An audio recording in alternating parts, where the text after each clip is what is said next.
Kebetulan tim pertama itu kan ada 2 dokter dan 1 perawat ya. Jadi ini tim medisnya sudah cukup memadai untuk membuka posko pengobatan. Jadi tim pertama dari awal itu sudah kontak dengan warga lokal setempat di sana. Jadi sudah punya jejaring sehingga bisa menyelenggarakan pengobatan di tempat-tempat yang tadi terdampak bencana. Saya mendengarkan suara hujan deras, itu membuat mereka menjadi mudah sekali takut. Karena itu diasosiasikan dengan longsor yang terjadi pada waktu awal-awal itu. Ya.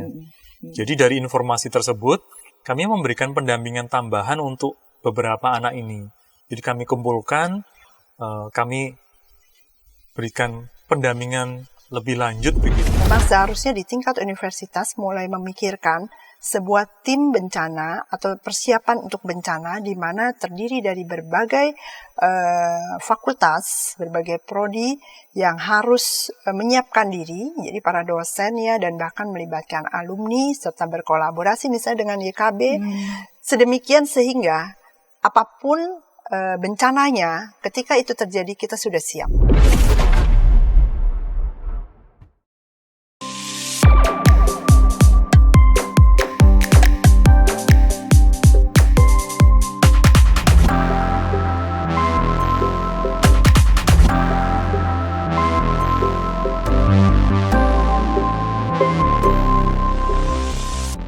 Sahabat EKB TV dan penikmat Warteg RI dimanapun berada, kita jumpa kembali dalam program ini, program Warteg RI, Warung Teologi dan Refleksi Iman yang tayang setiap hari Jumat, pekan pertama, 3 dan 5. Secara khusus pada episode kali ini kita akan menghadirkan narasumber, teman-teman dosen dari UKRIDA, sehingga program Warteg RI pada episode kali ini bekerja sama dengan Universitas Kristen Krida Wacana. Program Warteg RI diselenggarakan, kita buat bersama-sama sebagai sarana, sebagai media bagi kita membincang berbagai macam topik, berbagai macam isu yang tengah mengemuka di tengah masyarakat, dan tentu saja melihatnya dalam berbagai perspektif keilmuan.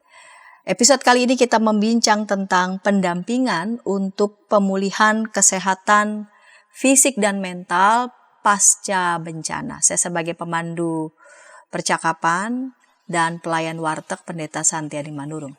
Untuk membincang topik ini telah hadir di studio dan mau saya sapa Bapak Dr. Petra Yuna Dian Omega, MPSI Psikolog. Salam jumpa Pak Petra Yuna.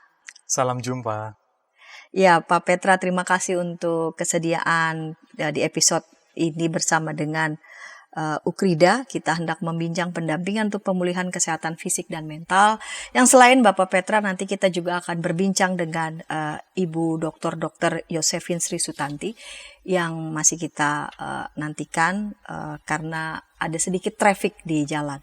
Baik Pak Petra, tentang pendampingan untuk pemulihan kesehatan fisik dan mental pasca bencana. Pak Petra dapat menceritakan pada kita semua awal mulanya ini. Teman-teman dari UKRIDA datang, ini bencana di Sumatera ya Pak? Iya benar. Ke sana untuk melakukan pendampingan untuk pemulihan kesehatan fisik maupun mental. Iya, kami tim UKRIDA yang melayani kondisi bencana di Sumatera Utara itu mendapatkan hibah dari Dikti. Jadi Kementerian Pendidikan Tinggi itu membuka kegiatan pengabdian masyarakat untuk kampus-kampus yang memiliki fakultas kedokteran. Nah, UKRIDA memiliki fakultas kedokteran yang siap membantu untuk penyintas bencana di Sumatera, maka kami mengajukan proposal untuk mengikuti hibah tersebut. Kami ada ber8 orang, satu tim, dan kami pada waktu itu mengajukan hibah dan mendapatkan hibah dari Dikti sebesar 397 juta. Yang sebagian besar digunakan untuk pengobatan masyarakat di sana. Nah, kami berangkat tanggal 16 Desember dan sampai dengan 29 Desember 2025. Kami terbagi menjadi 3 kloter. Jadi ada beberapa. Sebentar, sebelum sampai di sana, ini dari Ukrida mengajukan proposal untuk itu setelah berapa pekan persis setelah terjadi bencana? Ya, itu bencananya di Sumatera itu kan sekitar tanggal 25 November ya, 2025. Nah, itu beberapa hari setelahnya itu kan ada pengumuman dari Dikti untuk kegiatan AMAS tersebut. Jadi setelah ada info itu, kami terutama dari Bu Yosefin sebagai ketua tim, itu menyusun proposal, kemudian mengajak kami berkolaborasi. Jadi dosen yang terlibat itu selain Dr. Yosefin dari FK, ada juga Pak Aswin dari optometri yang di bawah kedokteran juga, lalu saya dari Fakultas Psikologi Ukrida. Jadi ada 3 dosen, kemudian lainnya itu alumni kedokteran, dan juga ada mahasiswa keperawatan. Jadi total kami ada berdelapan. Berdelapan dari tanggal 16 sampai 29 29. Desember 2025, berarti Natalan di sana ya Pak? Ya, beberapa tim itu karena kami standby sampai tanggal 29, beberapa merayakan Natal di lokasi bencana begitu. Di lokasi bencana. Baik, Pak Petra boleh memberikan gambaran nih situasi katakanlah Medan geografis ketika Pak Petra bersama dengan teman-teman tiba di lokasi bencana. Ya, untuk menuju lokasi tempat pendampingan itu memang memakan perjalanan yang panjang ya. Karena kami dari Jakarta itu untuk mendapatkan tiket yang terdekat ke Bandara Silangit itu cukup susah. Jadi kami terpaksa mengambil rute ke Bandara Kuala Namu di Medan. Dan dari Kuala Namu itu perjalanan darat menuju ke Tarutung, Tapanuli itu sekitar 7 jam. Ya. Nah, dari tempat kami menginap di kota Tarutung, kalau kami menuju ke tempat pendampingan, itu memakan waktu lebih kurang 1,5 sampai 2 jam. Itu kondisi perjalanannya mengikuti kontur perbukitan ya. Jadi jalannya berkelok-kelok, kemudian kanan kiri bukit, dan di sepanjang jalan yang kami jumpai itu memang banyak sekali titik longsoran. Dan itu masih berpotensi longsor. Jadi selama kami di sana itu masih ada tanah-tanah dari bukit yang longsor ke bawah. Ya puji Tuhan kami untungnya dijagai Tuhan ya. Jadi kami masih selamat sampai selesai pengabdian kami di sana. Dari tanggal 16 sampai tanggal 29 dengan tim berapa tadi Pak Petra anggotanya? Kami berdelapan. Ya, kami datangnya dalam 3 kloter. Ada yang datang tanggal 16, ya beberapa. Lalu tanggal 19 dan tanggal 21. Pak Petra dengan Bu Yosefin full? Bu Yosefin yang full ya. Full malah. Bu Yosefin dari tanggal 16 ya sudah standby di sana. Ya. Tim pertama itu sekitar 3 orang ya. Bu Yosefin, kemudian Dr. Vera dan juga Kak Intan sebagai tim perawat begitu. Lalu tanggal 19 ada Dr. Yeni, Dr. Angela, dan saya begitu. Lalu berikutnya di tanggal 21 ada Pak Aswin, ada Dr. Nur ya. Jadi kami berdelapan. Baik, berdelapan itu dari mulai yang pertama sampai nanti ya sampai tanggal 29. Ini hal pertama yang dilakukan oleh kawan-kawan apa ya Pak di sana? Itu kan pasti kan begitu banyak teman-teman relawan juga begitu banyak apa yang mau mereka lakukan semua begitu ya. Terus dengan kondisi yang masih seperti itu. Yang pertama-tama yang kawan-kawan lakukan di sana sesampainya di lokasi apa Pak? Ya, kebetulan tim pertama itu kan ada 2 dokter dan 1 perawat ya. Jadi ini tim medisnya sudah cukup memandai untuk membuka posko pengobatan. Jadi tim pertama dari awal itu sudah kontak dengan warga lokal setempat di sana. Jadi sudah punya jejaring sehingga bisa menyelenggarakan pengobatan di tempat-tempat yang tadi terdampak bencana. Ada berapa lokasi Pak yang titik-titik yang kawan-kawan di sana layani? Kalau totalnya ya itu ada 12 titik begitu. 12 titik lokasi ya. baik untuk kegiatan medis maupun pendampingan psikososial begitu. Baik. Nah, Pak Petra di sini kan secara khusus melakukan penanganan psikologis. Iya. Betul ya, Pak? Betul. Apa yang Pak Petra lakukan? Terus berapa orang yang membantu Bapak secara khusus dalam penanganan pemulihan mental dalam waktu kan sangat singkat, Iya. dan di mana peristiwanya juga kan belum lama, baru saja katakanlah terjadi, dan mereka juga kan masih terengah-engah, masih kaget, masih shock dan sebagainya. Saya sendiri dibantu oleh teman-teman yang pada posisi tidak bertugas di tim medis ya. Jadi kalau pada waktu kami turun ke lapangan itu ada tim yang membantu di tim medis. Jadi ada dokter, ada perawat yang masuk di tim medis, kemudian yang lain yang memang bisa membantu di tim medis itu akan diperbantukan ke sana. Nah, sisanya itu membantu saya untuk pendampingan psikososial. Jadi selain kami berdelapan, itu ada tim relawan lokal dari Tarutung ya, yang juga membantu kami. Jadi saya Mahasiswa. Ya, ada mahasiswa dari kampus Universitas Agama Kristen ya di Negeri, Tarutung ya, yang membantu kami. Jadi mereka itu sangat membantu dalam kegiatan pendampingan psikososial. Berarti sudah ada kontak-kontak juga sama mereka sebelumnya? Ya, kami sudah ada jejaring dengan relawan di sana, jadi itu memudahkan kami untuk mengerjakan pendampingan psikososial. Oke, baik. Pak Petra, nanti kita akan membincang tentang apa yang Pak Petra lakukan bersama dengan tim di sana melakukan penanganan, pendampingan untuk pemulihan secara khusus ya, pemulihan mental. Nanti kita sama-sama perbincangkan di segmen 2, namun sebelumnya kita dengarkan pesan-pesan berikut ini. Para pimpinan gereja di sana-sini mengakui bahwa jangankan warganya atau para pendetanya, mereka sendiri juga tidak begitu tahu karena sesudah menerima dokumennya taruh di kantor sinode tidak ada upaya untuk sosialisasi. Jadi sama juga kayak masalah bioetika di Indonesia ya, apakah boleh begini, apakah boleh, tapi kita harus bertanya lebih dalam lagi sebagai orang Kristen, apa sikap etis dan apa keputusan etis yang merupakan refleksi daripada visi moral dari iman Kristen. Hadirkan Tuhan sebagai sahabat, bukan hanya sebagai majikan yang di atas atau hakim.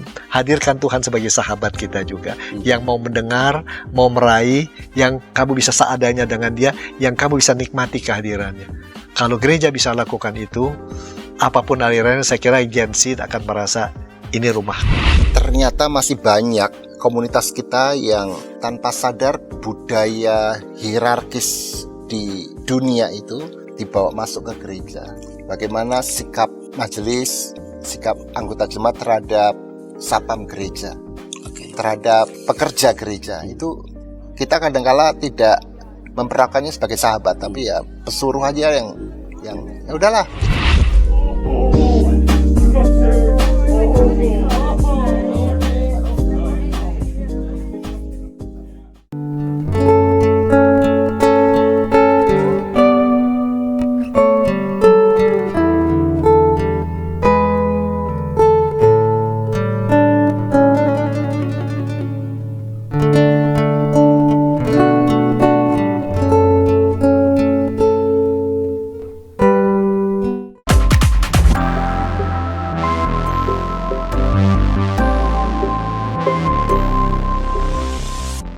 Sahabat EKB TV, senang masih bersama dengan kami dalam program Warteg RI, Warung Teologi dan Refleksi Iman. Saya sebagai pemandu percakapan, sebagai pelayan Warteg Pendeta Santi Manurung.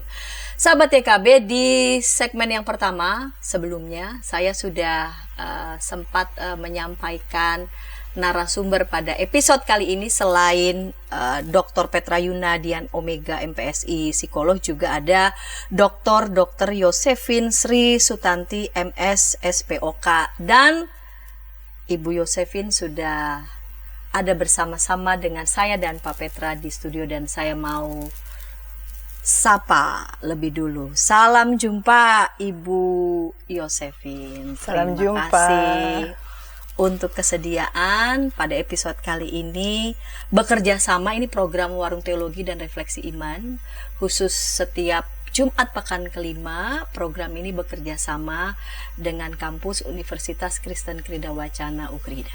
Baik, Bu Yosefin ini sebagai ketua tim pendampingan untuk pemulihan kesehatan fisik dan mental pasca bencana di Sumatera. Di awal pertama Pak Petra sudah menyampaikan dari tanggal kehadiran kawan-kawan dari tanggal 16 sampai 29 Desember 2025. Nah, di segmen kedua ini saya mau mulai dengan Ibu Yosefin dulu. Ibu Yosefin sebagai ketua tim dan secara khusus sebagai dokter. Apa yang Ibu Yosefin persiapkan nih dari mulai Jakarta sampai ke lokasi berkaitan dengan apa ya? Berkaitan dengan obat apa saja, alat-alat kesehatan apa saja, lalu kemudian anggota tim dokter yang menemani Ibu, walaupun tadi di awal Pak Petra sudah menyampaikan, tapi Ibu bisa menyampaikan, dan sampai di sana apa yang Ibu Yosefin dan kawan-kawan kerjakan di sana, dan siapa saja aktivis ataupun relawan yang membantu kawan-kawan bekerja di sana. Baik, terima kasih. Salam kenal buat semua pemirsa. Terima kasih juga untuk kesempatan hadir di Warteg. Ya. Ternyata saya pikir Warteg ini ada banyak makanan, pilihan makanan. Ternyata warung teologi dan refleksi iman ya. Betul, keren, pilihan keren menunya banget, ya. menu topik. Oh, keren. Ya, jadi Warteg yang spesial ya. Ya, betul. Ya, terima kasih kami diundang di sini. Secara khusus saya juga senang karena ini adalah bagian penting untuk kita ketika kita sudah melakukan aktivitas, lalu kita harus merefleksikan apa sih yang kita sudah lakukan ini, betul nggak sih, dan seterusnya. Dan ini menjadi pijakan kita untuk tahun-tahun ke depan ya, apalagi ini di awal tahun, ke depannya seperti apa, begitu ya. Nanti kita mungkin akan bahas sedikit rencana ke depannya seperti apa, seperti itu ya. Ya, jadi waktu, saya cerita dulu awalnya ya, jadi waktu itu tanggal 8 Desember, saya dihubungi oleh LPPM untuk mengikuti Zoom mendadak. Diundang oleh Kementerian Kemendikti, Ristek, Saintek, bahwa akan ada hibah dan dipilih sekitar 60 universitas seluruh Indonesia untuk datang ke Sumatera Utara, Padang, Sumatera Barat, dan ke Aceh ya, dalam rangka pemulihan, membantu pemulihan pasca bencana. Waktu itu sebenarnya saya tidak terpikir untuk ikut karena pikir saya sudah banyak yang membantu gitu ya, dan itu masa-masa yang sebenarnya sudah mau masuk masa Natal kan. Jadi saya pikir sudahlah gitu ya. Tapi waktu itu seperti entah bagaimana gitu dari LPPM. Ya, saya juga berterima kasih sekali ya yang terus mendorong, terutama namanya Pak Lambok. Pak Lambok ini, ayo kita harus pergi dok gitu ya. Dan saya juga jadi tergerak untuk pergi, kemudian juga dibantu oleh Pak Iwan dan jajaran dari rektorat, dari seluruh rektorat dan LPPM mendukung. Sedemikian karena kita harus menyelesaikan proposal, dikasih waktu hanya 1 kali 24 jam. Wow. Jadi tanggal 8 diberitahu, tanggal 9 buat membuat keputusan, dan kemudian tanggal 10 jam 12 malam itu terakhir harus menyerahkan proposal. Itu sesuatu yang sebenarnya sangat sulit ya buat sebagian besar orang, sehingga dari seluruh yang ikut di acara Zoom itu hanya sekitar 60 mungkin dari seluruh universitas yang ada di Indonesia.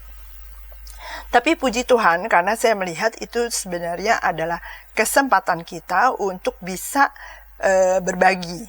Nah, pikiran saya waktu itu hanya begini. Sebenarnya itu bencana sudah terjadi sejak November. Ya kan? Sekitar tanggal 25-26 ya Pak ya.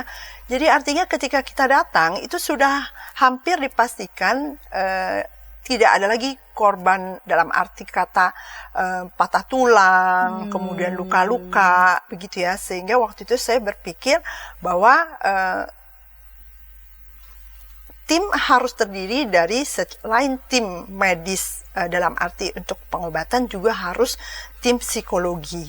Orang pertama yang saya pikirkan adalah Pak Petra karena sebelumnya kami sudah banyak bekerja sama dan saya langsung WA beliau gitu ya, karena waktu itu syaratnya harus 3 orang dosen dari Ukrida, syarat utamanya itu dulu harus dipenuhi kan. Nah sementara yang lain memang betul-betul itu karena masa Natal, jadi teman-teman yang biasa membantu kami biasa turun bersama waktu ke Cianjur pun itu, aduh saya sudah bikin janji dengan keluarga, saya bahkan keluar negeri nggak mungkin tiketnya dihanguskan seperti itu ya. Jadi bukan mereka nggak mau ya, jadi seperti itu ya. Jadi saya kira memang semua sudah diatur ya mungkin oleh Tuhan, sehingga yang ikut banyak justru alumni. Ya, ada 3 orang alumni, tadi mungkin sudah diceritakan ya, teman-teman dokter dari alumni, dan kemudian ada 1 alumni dari keperawatan. Jadi kami semua berdelapan. Oh, satu lagi ada teman koas ya, mahasiswa koas ya, sudah selesai semuanya dan dia sudah tinggal ujian seperti itu, yang bersedia untuk berangkat. Dan itulah yang saya pikirkan pertama, bahwa tim ini seperti apa, baru masuk ke dalam konten, kan seperti itu ya. Nah, saya membayangkan seperti itu ya, puji Tuhan kejadiannya seperti itu. Jadi oleh karena itu kenapa judul yang dipilih juga pendampingan pemulihan untuk fisik dan mental ya. Jadi yang bagian mental ini justru menjadi porsi terpenting pikiran saya, karena nantinya kemungkinan besar di sana penyakit-penyakit yang muncul adalah penyakit yang lanjutan, misalnya seperti infeksi, seperti penyakit-penyakit akibat orang lama di pengungsian, misalnya seperti itu. Dan yang paling penting adalah gangguan mental, karena orang sudah terdampak lama dan mungkin belum mendapat bantuan yang optimal. Jadi seperti itu, sehingga persiapannya pun ke arah sana dari awal. Pak Petra sudah menyiapkan juga, membawa mainan, buku buat anak-anak dan seterusnya. Tapi memang kami masih cukup berhati-hati karena ini kan masih dalam bayangan kami. Jadi waktu itu saya juga bilang sama teman-teman, kita bawa obat, sebagian ada alat-alat juga tetap kita sediakan untuk luka ya, walaupun tidak dalam jumlah yang besar. Alat hekting juga kami siapkan, dan untuk itu juga kami kerjasama dengan teman-teman dari Gerakan Pemulihan Pancasila yang bantu untuk membawa obat terlebih dahulu ke lokasi, dan juga ada teman-teman dari GMNI, Gerakan Mahasiswa Nasional Indonesia, yang tahu peta di sana. Karena ketika kami sampai di sana memang buta ya, dalam tanda petik ya, jalannya kemana, arahnya kemana, dan seterusnya. Yang tentu saja kami berdelapan pastinya tidak akan terlalu paham lokasi di sana.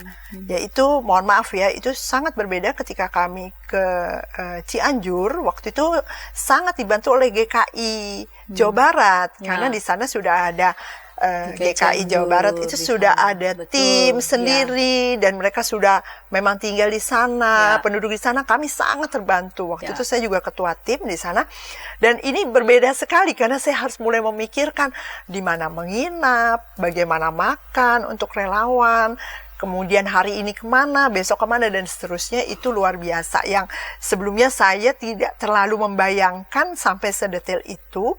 Yang penting waktu itu saya hanya berpikir kita harus pergi, karena saya juga melihat, mohon maaf ya, dari 60 universitas yang ada itu mungkin ya, mohon maaf kalau saya salah ya, mungkin kita satu-satunya yang memakai label Universitas Kristen. Ya, yang lain itu saya melihat kok kelihatannya tidak ada ya. Ya, mohon maaf kalau saya salah, tetapi ya sejauh saya lihat itu seperti itu. Jadi waktu itu saya dan teman-teman dari LPPM tergerak juga bahwa kita harus berangkat ke sana, karena tentunya di sana akan dibutuhkan terutama juga untuk pendampingan psikososial. Itu. Secara khusus untuk pendampingan untuk pemulihan medis, ketika kawan-kawan sampai di sana, penanganan medis ya, Bu, yang paling dibutuhkan pada saat itu di sana apa? Dan apakah itu sudah diinformasikan sebelumnya oleh Dr. Yosefin dan tim, sehingga Dr. Yosefin dan tim itu sudah menyiapkan obat-obatnya lebih dulu, atau setidaknya list-list obat-obat yang dibutuhkan di sana? Dan relawan di sana siapa-siapa saja yang membantu? Iya, yang pertama ya, yang tadi tentang obat-obatan, kami tuh ada semacam WA group yang dibuat oleh kementerian, sehingga teman-teman di situ pun sudah terinformasi sebenarnya kondisi di sana. Tetapi pengalaman saya yang lalu selalu menunjukkan informasi ini sangat fluktuatif. Bukan hanya dari hari ke hari, bisa jam per jam. Ya, misalnya hari ini di sana terisolir, longsor, besokannya bisa kebuka, ya. Atau sebaliknya, terbuka, tiba-tiba malamnya hujan, kena longsor. Ya, itu bisa terjadi banyak sekali hal yang unpredictable. Nah, oleh karena belajar dari situ, saya melihat bahwa ya kita ikutin aja obat-obatan standar, tetap yang tadi saya ceritakan, tetap saya bawa. Dan biasanya memang dengan ini berkaitan dengan masalah gangguan mental, itu munculnya di penyakit metabolik, hipertensi, diabetes, ya, apalagi kalau mereka awalnya memang sudah mengalami seperti itu. Dan memang kenyataannya pada waktu kami melayani banyak sekali yang mengalami itu hipertensi, kemudian diabetes, sebagian kolesterol karena lagi musim durian. Dan ada satu kampung, betul, waktu itu mereka terisolir, mereka hanya makan durian, ubi-ubian, sampai mungkin 5 hari sampai 1 minggu. Dan mereka bertahan hidup dengan itu loh. Ya itu disyukuri saja. Jadi kita yang penting sampai bagaimana bertahan pada, dulu betul, gitu ya. kita Boro-boro sampai pada tahap memikirkan komposisi dari nutrisi. Yang penting mana dulu yang diajar gitu. Betul. Jadi kita sampai pada tahap ya sudahlah, kita nggak usah menyesali apa yang terjadi atau terlalu banyak nasihat, tetapi kita mencoba mengarahkan pikiran mereka bahwa mereka tahu ya bahwa ini tinggi gitu ya, ini tidak baik seperti itu. Gitu. Akhirnya keputusan diambil oleh tiap-tiap orang dengan penyakitnya masing-masing kembali ke mereka masing-masing. Karena kalau kita juga bilang misalnya, ini tensinya 200 per 120, jangan makan ikan teri ya. Di sini bantuannya hanya ikan teri, dokter, sama mie instan. Terus kita mau ngomong apa? Itu kenyataan di lapangan seperti itu. Jadi memang ya mungkin karena kita bawa obat, kadang-kadang ada beberapa tempat yang akhirnya saya kasih obat untuk 1 bulan. Jadi misalnya sekali sehari, ya udahlah ini obatnya 1 bulan ya, tapi tetap harus kontrol ya gitu. Untuk beberapa yang memang tinggi dan dia sulit aksesnya ke tempat kesehatan, akhirnya diambil jalan-jalan tengah seperti itu. Itulah. Ini membayangkan bagaimana di sana siap dengan unpredictable. Betul. Baik, Bu Yosefin. Kita akan ke Pak Petra, ya, membincang tentang apa yang Pak Petra lakukan di sana dalam hal membantu untuk pemulihan mental. Kita akan bincang di segmen ketiga, namun sebelumnya kita dengarkan pesan-pesan berikut ini. Para pimpinan gereja di sana-sini mengakui bahwa jangankan warganya atau para pendetanya, mereka sendiri juga tidak begitu tahu karena sesudah menerima dokumennya taruh di kantor sinode tidak ada upaya untuk sosialisasi. Jadi sama juga kayak masalah bioetika di Indonesia ya, apakah boleh begini, apakah boleh, tapi kita harus bertanya lebih dalam lagi sebagai orang Kristen, apa sikap etis dan apa keputusan etis yang merupakan refleksi daripada visi moral dari iman Kristen. Hadirkan Tuhan sebagai sahabat, bukan hanya sebagai majikan yang di atas atau hakim. Hadirkan Tuhan sebagai sahabat kita juga, yang mau mendengar, mau meraih, yang kamu bisa seadanya dengan dia, yang kamu bisa nikmati kehadirannya. Kalau gereja bisa lakukan itu, apapun alirannya, saya kira Gen Z akan merasa ini rumah. Ternyata masih banyak komunitas kita yang tanpa sadar budaya hierarkis di dunia itu dibawa masuk ke gereja. Bagaimana sikap majelis, sikap anggota jemaat terhadap satpam gereja, terhadap pekerja gereja, itu kita kadang-kala tidak memperlakukannya sebagai sahabat, tapi ya pesuruh aja yang ya udahlah.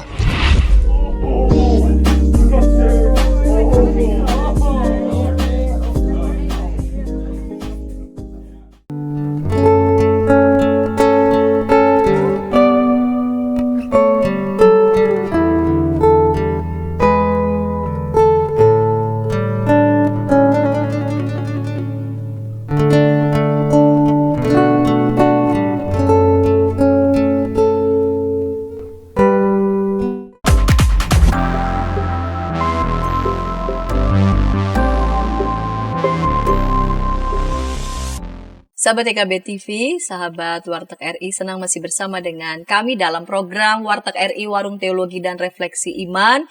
Kita sedang membincang pendampingan untuk pemulihan kesehatan fisik dan mental pasca bencana.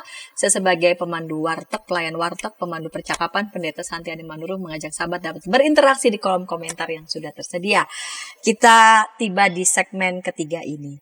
Kepada Bapak Petra Yuna, Pak Petra bisa diceritakan ya apa saja yang Pak Petra lakukan dalam mendukung program, dalam mendukung beberapa kegiatan yang menyangkut pemulihan mental bagi mereka yang terdampak di 12 ya, di 12 titik lokasi yang terdampak, Pak Petra.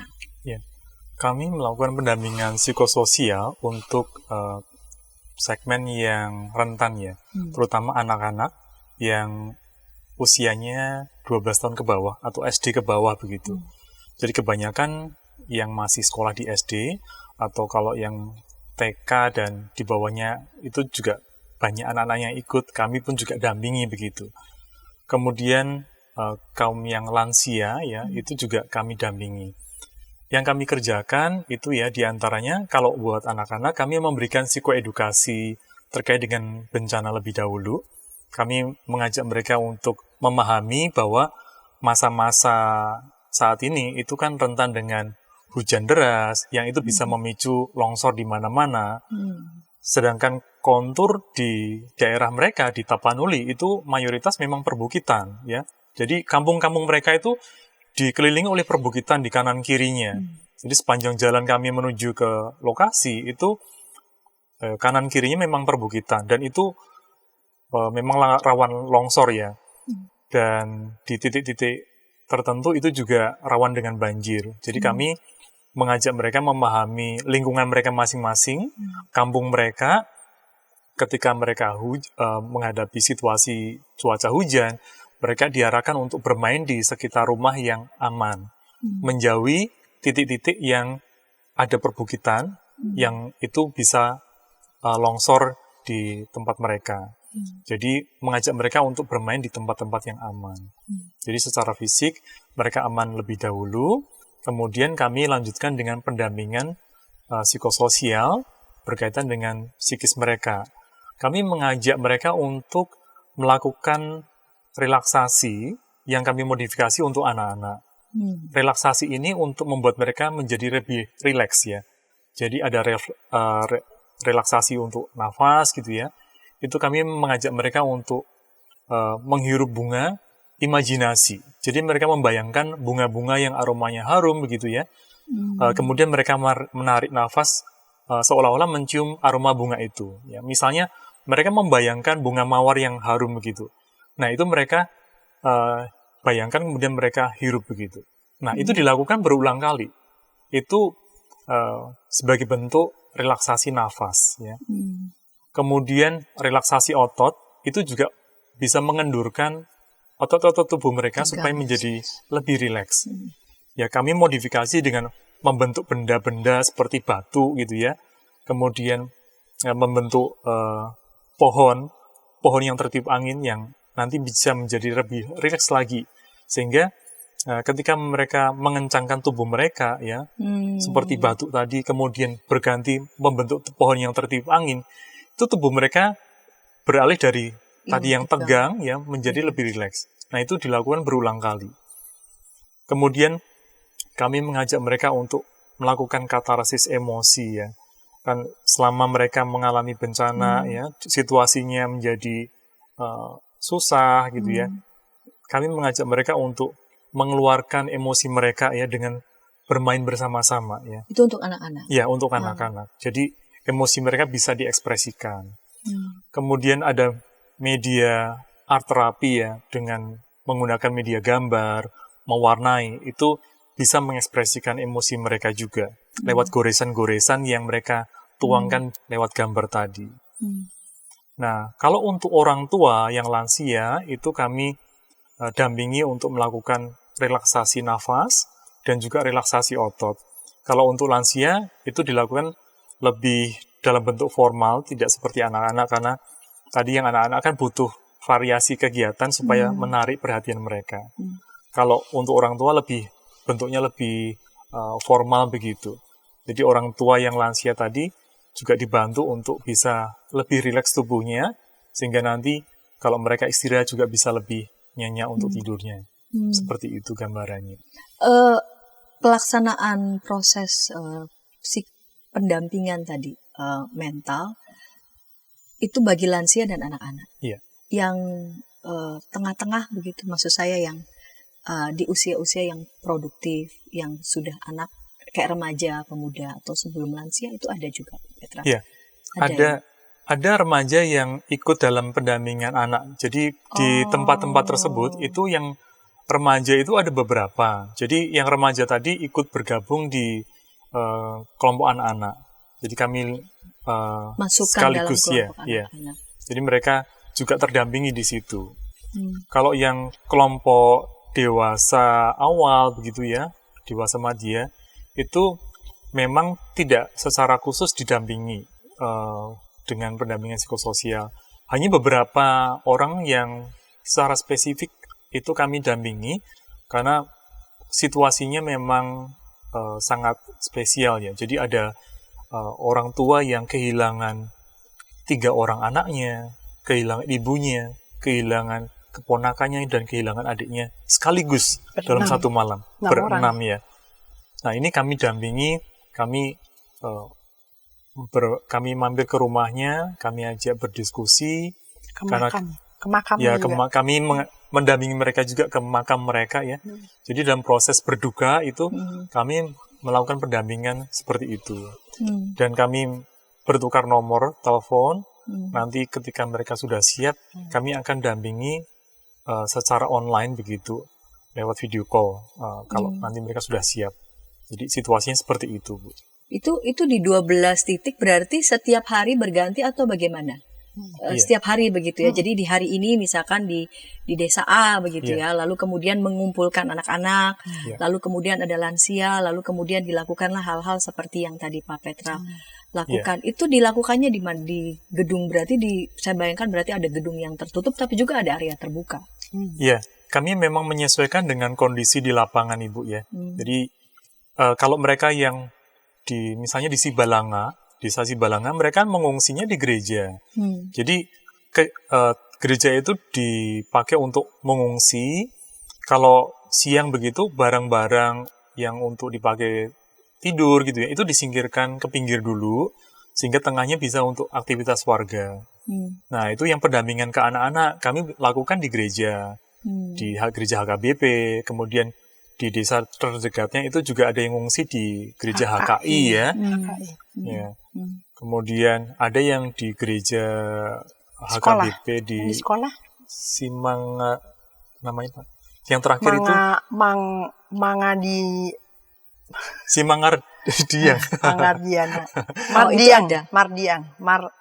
Simangardiang. Simangardiang. Ya. Kemudian ada juga yang kami pinjam di sekolah. Sekolah di Desa Rampa itu dipakai untuk mengungsi beberapa keluarga. Jadi kami koordinasi dengan kepala sekolah dan guru yang ada di situ. Tegak, ya? Ya, sekolahnya kebetulan masih utuh, masih berdiri tegak, dan itu tadi dipakai untuk mengungsi sejumlah keluarga, dan karena anak-anak lokasinya cukup dekat dengan sekolah, guru-guru mengumpulkan di sekolah itu. Nah, kami mendampingi di ruang kelas. Secara sepintas Pak Petra ketika bersama dengan mereka melakukan proses membantu mereka ya melakukan proses pemulihan secara mental, adakah case khusus yang bisa tiba-tiba begitu terjadi, entah histeris, tiba-tiba mendadak atau tidak mau ikut, tidak antusias ikut begitu. Itu adakah itu terjadi di lapangan, dan kalau memang ada, apa yang Pak Petra dan teman-teman lakukan? Ya. Kami pada waktu mendampingi di Desa Rampa, kami mendapatkan info dari kepala sekolahnya bahwa ada beberapa anak yang memang kondisinya kelihatan drop sekali. Jadi biasanya aktif, ini menjadi pasif sekali. Itu karena ada salah satu orang tua yang meninggal. Oh, mereka yang berat, maksudnya yang memang cukup berat itu karena ada kematian ya. ada yang salah satu orang tuanya meninggal, ada yang kedua orang tuanya meninggal, atau kerabatnya juga yang lain ada yang meninggal begitu. Dan kondisi bencana tersebut ada yang membuat sejumlah anak menjadi mudah sekali takut ya. Misalnya mendengarkan suara hujan deras, itu membuat mereka menjadi mudah sekali takut. Karena itu diasosiasikan dengan longsor yang terjadi pada waktu awal-awal itu. Ya. Jadi dari informasi tersebut, kami memberikan pendampingan tambahan untuk beberapa anak ini. Jadi kami kumpulkan, kami berikan pendampingan lebih lanjut begitu, kami dampingi secara khusus untuk membuat mereka bisa fokus untuk mengatasi rasa takutnya pada saat-saat tertentu ya. Misalnya pada saat hujan deras, kemudian saat teringat bahwa ada orang tuanya yang tadi telah tiada, itu kami ajarkan teknik-teknik untuk menenangkan diri mereka. Jadi itu bisa mereka lakukan Ya, secara bisa mereka mandiri, lakukan secara begitu mandiri kan? di rumah. Betul. Ya. Jadi pun ketika teman-teman tim lain tidak ada bersama dengan mereka, Ya. tapi itu bisa mereka lakukan secara mandiri. Ya. Pak Petra dan Bu Yosefin, ini kita sudah tiba di menit-menit akhir ya, di segmen ini maupun juga di episode kita. Ukrida itu adalah kampus Kristen ya, kampus Kristen. Kita sadar bahwa aktivitas kemanusiaan yang kita lakukan bukan hanya tentang aktivitas kemanusiaan ya, tetapi kita sadar bahwa ada spirit iman Kristen yang memang menjadi nafas tindakan-tindakan kemanusiaan kita. Ibu Yosefin ataupun Pak Petra bisa salah satu nih. Kira-kira apakah kemungkinan begitu ya bisa akan dilakukan untuk yang selanjutnya, karena kan penanganan proses pemulihan itu kan macam-macam ya. Ada yang tahap pertama, ada yang mungkin di tengah, lalu kemudian di jangka panjang, dan ini juga kan bagus juga buat membekali para mahasiswa juga para dosen untuk melatih kepekaan juga ya, kepekaan pada masyarakat. Pak Petra atau Bu Yosefin bisa. Baik, terima kasih. Ya, pertama memang betul ya, dari segala yang sudah terjadi ini kita semakin terbuka pikiran kita bahwa Indonesia itu rentan. Rentan segala-galanya, sampai ada yang mengungkapkan bahwa Indonesia itu supermarket bencana. Karena segala macam bencana mungkin terjadi di balik kesuburan dan keindahannya. Dan itu adalah bagian dari milik kita yang kita memang harus sadari betul. Sehingga di tingkat universitas seharusnya memang itu betul-betul disadari dan diimplementasikan dengan baik. Kalau di FKIK, kami sudah ada mata kuliah khusus buat disaster manajemen bencana bagi mahasiswa di semester 7. Tetapi menurut saya itu belum cukup. Memang harus dilatihkan. Jadi ke depannya memang seharusnya di tingkat universitas mulai memikirkan sebuah tim bencana atau persiapan untuk bencana di mana terdiri dari berbagai fakultas, berbagai prodi yang harus menyiapkan diri, jadi para dosen ya, dan bahkan melibatkan alumni serta berkolaborasi misalnya dengan YKB, sedemikian sehingga apapun bencananya ketika itu terjadi kita sudah siap. Ya, umur bukan di tangan kita, tetapi persiapan itu hakikat yang harus kita capai karena kita adalah manusia yang bisa berpikir dan mensyukuri, terutama sekali karena kita diberi berkat khusus menjadi orang-orang yang tahu dan paham tentang itu. Alangkah sayangnya kalau kita tahu dan paham tetapi kita tidak melakukan sesuatu. Intinya seperti itu. Baik, Bu Yosefin, ini bisa dari Pak Petra bagian akhir ini ya, semacam ajakan, bukan cuman bagi mahasiswa maupun dosen, tetapi juga ajakan untuk masyarakat untuk melatih kepekaan di tengah-tengah situasi kita yang unpredictable, situasi bencana, tapi kepekaan sehingga ya hitung-hitungan ini dan itu ada ya, tetapi kepekaan kemanusiaan kita tuh jauh lebih utama daripada pertimbangan ini itu yang memang juga kita pertimbangkan, tetapi jangan karena pertimbangan itu lalu kemudian kita menjadi enggan untuk melakukan tindakan-tindakan yang masih bisa kita lakukan? Kami dari Ukrida sendiri memang punya dorongan untuk terus membantu ya wilayah-wilayah yang terkena dampak bencana.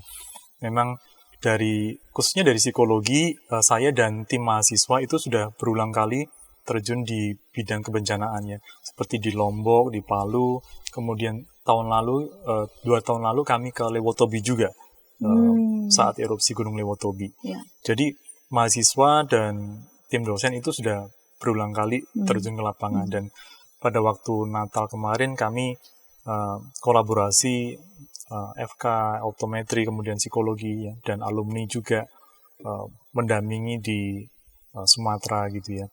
Nah, ke depan itu kami ingin lebih aktif kembali ya untuk mendampingi warga yang terdampak. Kebetulan kami kemarin dapat kunjungan dari pimpinan-pimpinan ARAS ya, yang ya selevel dengan PGI dan lain-lain yang berkunjung ke Ukrida, dan kami ingin berkolaborasi untuk melanjutkan pendampingan di Sumatera. Salah satunya menyasar ke daerah Sibolga. Ya, kami rencananya dalam waktu dekat akan melaksanakan kolaborasi itu ya. Kami berharap hal ini bisa dilaksanakan dengan sesegera mungkin supaya bisa membawa dampak bagi masyarakat di Sibolga begitu. Puji Tuhan, kita doakan bersama-sama ini bisa terwujud dan jadi berkat. Baiklah sahabat, ketika tayangan ini boleh memberkati sahabat-sahabat, dapat memberikannya kepada sebanyak mungkin orang dan dapat menekan tombol like maupun subscribe sehingga boleh mendapatkan update dari tayangan IKB TV. Dan jika ada masukan berkaitan dengan topik-topik apa yang menarik ya yang bisa kita bincang bersama nih kerjasama dengan Ukrida, sahabat bisa menyampaikannya ke nomor WhatsApp kami 081281889191. Terima kasih sekali nih untuk Pak Petra, untuk Dr. Yosefin untuk kesediaan hadir bersama di episode ini, dan kita akan jumpa di pekan yang akan datang dalam program Warteg RI. Sampai jumpa.